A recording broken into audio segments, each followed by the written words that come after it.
If all of the recent buzz and excitement has you considering investing in Bitcoin or cryptocurrency, and you clicked on this video, then you might just have a fighting chance.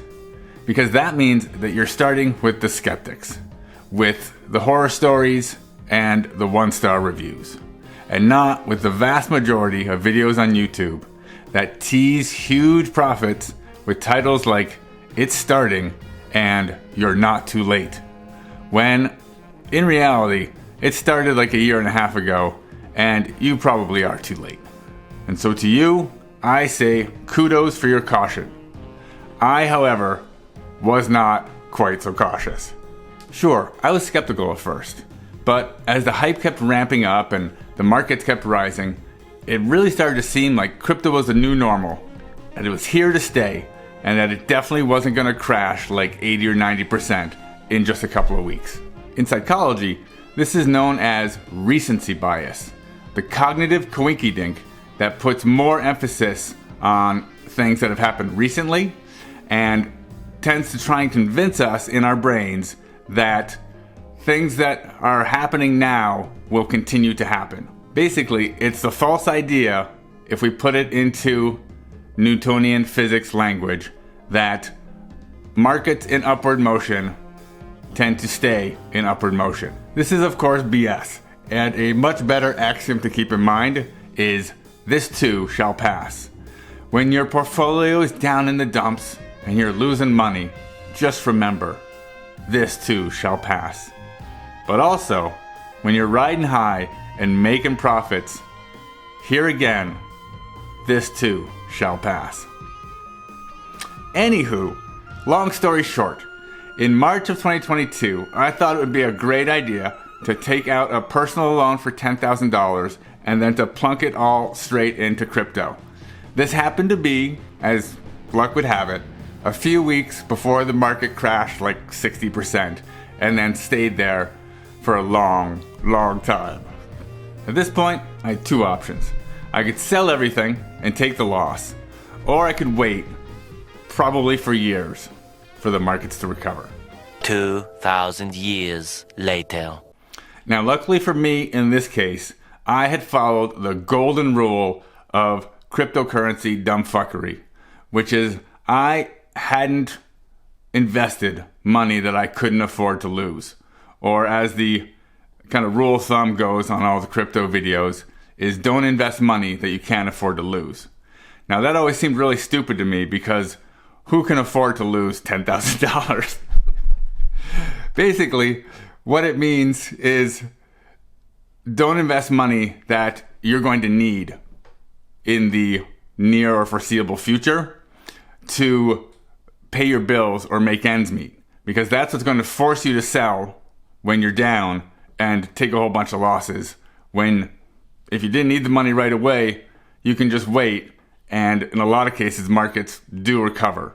What tends to happen a lot of times is markets crash, and that bad economy or whatever is going on is what makes you need money. So it's at exactly the wrong moment that you need the money that you've got in the markets that are crashed. So in my case, as long as I could keep making the payments on the loan, because remember, this is the bank's money that I'm playing with, I could wait this out and I'm not forced to sell. And this is a crucial point. While I may have lost a whole bunch of money on paper, this is what they call unrealized losses. It doesn't become realized or real until you sell. And so I waited and waited and waited. I held my portfolio all the way to the mini bull run in May of last year that was sparked by the Bitcoin ETFs. There, I sat idly by and watched as my portfolio came back into profit, gained even more, and then crashed into ashes in August. And so I held on again, waiting until the post-election surge last December that almost doubled the value of my portfolio. At this point, obviously, I passively sat by and did nothing until the January crash came along and wiped out all of my earnings and put my portfolio once again back into the negative. So obviously the question here is, when my portfolio was up, why didn't I sell and turn those unrealized losses into realized gains? Well, part of the reason is that I'd been in the market for so long that I didn't want to leave just breaking even. I mean, I had gotten into crypto to make some serious cheddar, not just a couple of bucks. And here the markets were finally going my way and profits were starting to come in. And the thing is, when the markets start going up and you're making profits, well, obviously you want more. That's just greed. But at some point, your brain actually starts to convince you that you're going to get more. And so you stay in waiting for those, what you think are now inevitable gains. Remember recency bias? Yeah, it's that. And this, my friends, is why 95% of people who invest in crypto lose money. It's not because their portfolios don't go up. It's that they don't sell when they should, and they don't know when it's time to sell. And I'm going to let you in on a little secret. Nobody does. I mean, I was watching all of the biggest YouTubers in May of last year during the first rally, again in December when it rallied again and even harder. And they all had a lot to say as the markets were rising, but eerie silence when crashes came along and erased all those profits.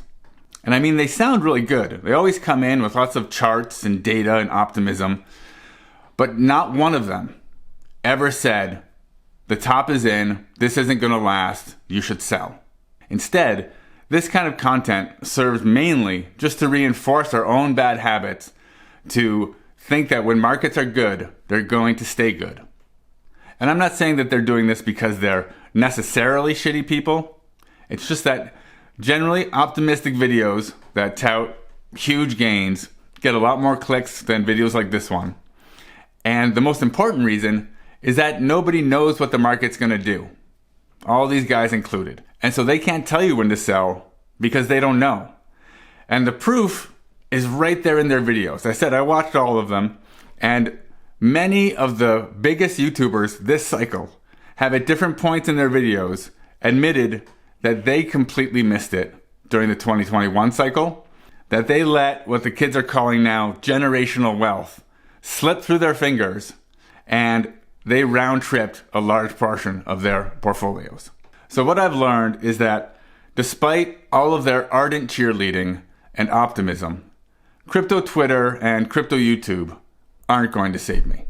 Right now, the markets are heating up again. My portfolio is approaching break even, and it's all on me. This time around, my focus isn't on gains, but on realizing those gains by progressively taking profits, early and often. The goal here is to recover at least my initial investment as quickly as possible, because I really don't want to round trip this portfolio for another 4 years. Now, this is obviously just my story. It isn't financial advice, because if it were, it would be very bad advice indeed. Even though, officially, I haven't lost all my money in crypto yet. But after 4 years in the markets, I also haven't made anything.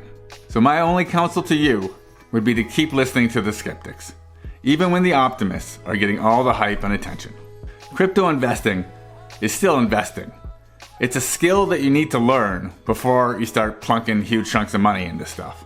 And that's because, in a lot of ways, it seems like we are just hardwired to mess it up. So if you want to learn more about exactly how cognitive biases and emotions can wreck your investments, you can check out this equally pessimistic video right up here.